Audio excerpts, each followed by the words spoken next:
चलिए, तो आपके पोर्टफोलियो को लेकर सजेशंस दिए गए हैं, थोड़े चेंजेस आपके लिए ज़रूरी हैं, उनको आप इम्प्लाई कीजिए अपने पोर्टफोलियो पर और साथ ही अपने गोल्स आपको पूरा करने में मदद मिलेगी इन चेंजेस के ज़रिए।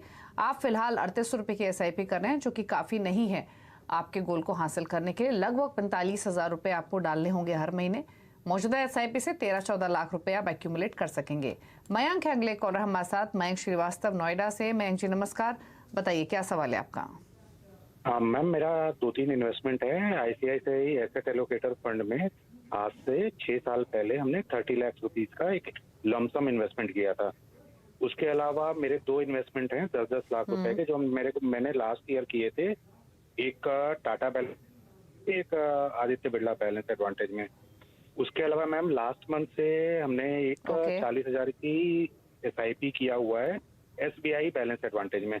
तो मेरे को ये जानना है कि 10 साल में मेरा कॉर्पस क्या हो सकता है, और मेरा जो एम है वो केवल वेल्थ क्रिएशन है। ओके, तो फिलहाल आपकी जो SIP चल रही है वो 40,000 की चल रही है और लमसम इन्वेस्टमेंट भी आपने की हुई है। ICICI प्रो एसेट एलोकेटर में 30 लाख, टाटा बैलेंस्ड एडवांटेज में 10 लाख, आदित्य बिरला के बैलेंस्ड एडवांटेज में 10 लाख। पोर्टफोलियो की वैल्यू फिलहाल 73 लाख के आसपास। क्या सजेशन रहेगा इनके लिए? मौजूदा 40,000 की ये SIP भी कर रहे हैं और लमसम इन्वेस्टमेंट भी है। क्या व्यू इनके लिए आप क्या सजेशन देंगे? दीपाली जी, ये हाइब्रिड और मल्टी एसेट फंड्स में इन्वेस्टमेंट कर रहे हैं, तो इसमें मैं प्योर इक्विटी का मैं रिटर्न्स नहीं ले पाऊंगा। इसमें मैंने उनके 10 ईयर गोल्ड के लिए मैंने 9% CAGR रिटर्न्स लिया है। तो उनका जो टोटल कॉर्पस है 73 लाख प्लस 40,000 जो SBI बैलेंस एडवांटेज फंड में कर रहे हैं, वो 10 साल के बाद उनको 2 करोड़ 50 लाख उनको अक्यूमुलेशन होएगा। उनका मैं समझ रहा हूँ वो जो ICICI prudential asset allocation fund में कर रहे, वो मॉडरेट टू कंजर्वेटिव इन्वेस्टर है और ये फंड में 3 से ज्यादा एसेट क्लासेस आ जाते हैं। इक्विटी, डेट, गोल्ड और रियल एस्टेट भी कभी कभार इन्वेस्टमेंट तरीके से आ जाता है। तो ये फंड उनके लिए काफी रिस्की हो सकता है। तो मैं ये फंड में उनको निवेश करने की या फिर कंटिन्यू इन्वेस्टमेंट रखने की सलाह नहीं देना चाह रहा हूं मैं ये सलाह देना चाह रहा हूं कि वो बैलेंस एडवांटेज फंड पे ही स्टिक करे वो, क्योंकि 2 एसेट क्लासेस है इसमें और काफी डायनेमिकली मैनेज हो जाता है। जब इक्विटी एक्सपेंसिव हो जाता है तो इक्विटी एक्सपोजर कम हो जाता है, और जब इक्विटी चीप होता है तब इक्विटी में वो इंक्रीज करते हैं। सेम और डेट में भी ऐसे ही फंक्शन होता है। So it is dynamically manage. उनका जो 40,000 SIP सिर्फ एक ही फंड में जा रहा है, वो काफी कॉन्सेंट्रेशन रिस्क ले रहे हैं। और SBI का जो बैलेंस एडवांटेज फंड है वो काफी नया फंड है, उसका ये फंड का कोई ट्रैक रिकॉर्ड नहीं है। तो मैं रेकमेंड करूंगा कि जो ऑलरेडी प्रूवन फंड्स है, जिनके पास प्रूवन ट्रैक रिकॉर्ड है, ये डायनेमिकली मैनेज करने का जो ट्रैक रिकॉर्ड है, उसमें निवेश करें।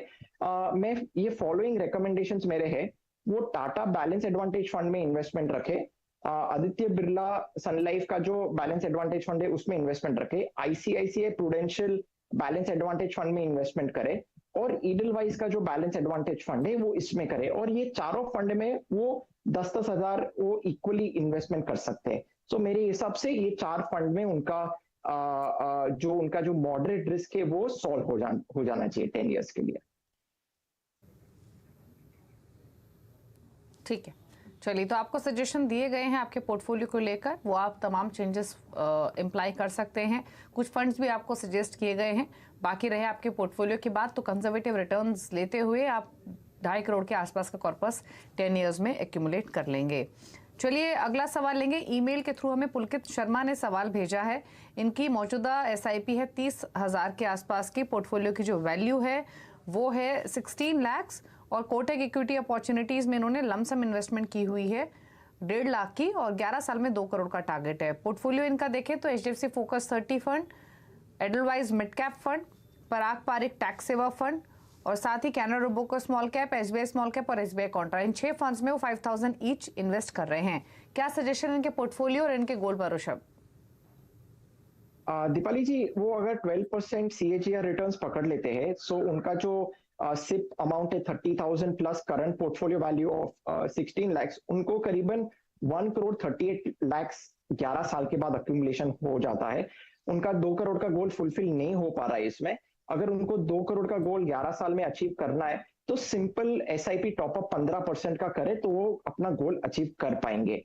अभी जो मैं उनका पोर्टफोलियो देख रहा हूँ, वो स्मॉल कैप फंड में काफी कंसंट्रेशन रिस्क ले रहे हैं और एक ही एएमसी, एसबीआई एएमसी में भी काफी कंसंट्रेशन रिस्क ले रहे हैं। अभी इसमें क्या होता है, जब आप स्मॉल कैप्स में ज्यादा कंसंट्रेशन रिस्क होता है तो आपका पोर्टफोलियो काफी सिक्लिकल और वॉलेटाइल हो जाता है, और आप एक एएमसी में ज्यादा कंसंट्रेशन रिस्क लेते हैं तो आपके पूरा पोर्टफोलियो अंडर परफॉर्मेंस का काफी हाई रिस्क ले रहे हैं इसमें।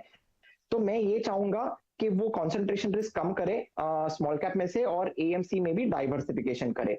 दूसरी चीज मैं देख पा रहा हूँ, उनका पोर्टफोलियो काफी वैल्यू और कॉन्ट्रा स्टाइल फंड में इन्वेस्टेड है, और वो काफी सिक्लिकल हो सकता है क्योंकि वैल्यू और कॉन्ट्रा काफी सिक्लिकल स्ट्रैटेजीज है। मैं ये सजेस्ट करूंगा कि वैल्यू और ग्रोथ स्टाइल्स में दोनों अच्छे से डाइवर्सिफाई करे। तो मैं अपने रिकमेंडेशन बता देता हूँ। पराग Parikh tax saver fund में, ये सब फंड में 5000 ईच वो एसआईपी कर सकते हैं। Parag Parikh tax saver fund, Canara Robeco flexi cap fund, HDFC focused fund, Kotak equity opportunities fund, Edelweiss mid cap fund और एसबीआई स्मॉल कैप फंड।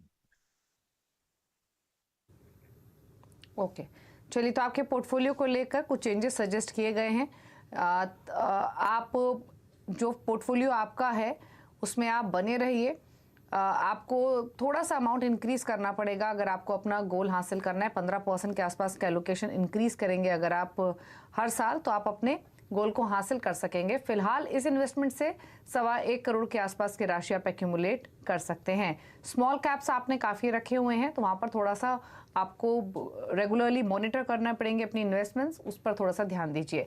रुकने इसी के साथ एक ब्रेक के लिए, ब्रेक के उस पर कुछ और सवालों को लेंगे। आप देखते रहिए योर मनी।